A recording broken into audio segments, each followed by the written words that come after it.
حضرت موسی فکر کنم اولین باری که بهش وحی شده بود به خدا میگه که ارنی، میگه خودتو من نشون بده.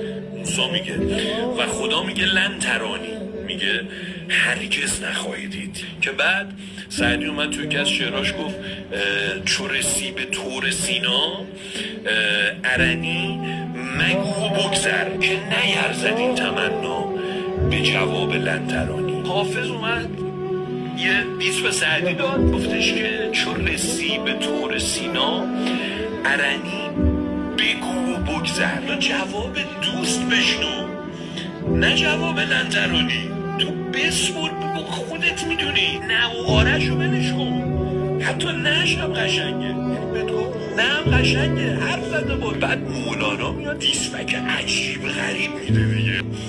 ارنی کسی بگوید که تو را ندیده باشد، تو که با منی همیشه، چه ترا